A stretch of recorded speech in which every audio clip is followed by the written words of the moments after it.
donne une information importante, plusieurs informations importantes. Donc un homme, on vous le rappelle, si vous nous rejoignez seulement, puisqu'il est 6h15 sur BFM TV, un homme retranché dans une maison donc de Toulouse, maison située dans le quartier de la Côte-Pavée.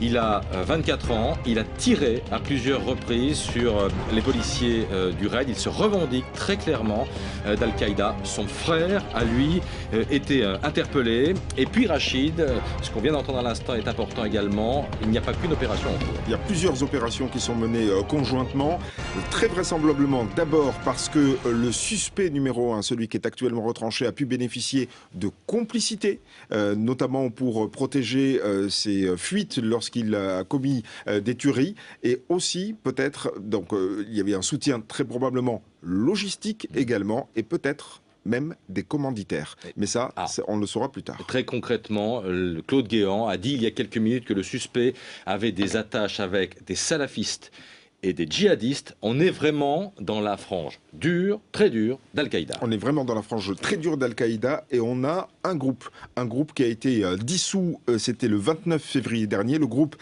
s'appelle Forzan Aliza. C'est pas encore confirmé, évidemment, de sources officiel qu'il s'agit effectivement de ce groupe. Alors ce groupe est un groupe de combattants salafistes, c'est-à-dire c'est vraiment la branche très dure de l'islam radical, un groupe qui recrutait des combattants pour se rendre en Afghanistan afin de combattre les armées occidentales, particulièrement l'armée américaine. Mais c'est un groupe français. Et c'est un groupe de Français.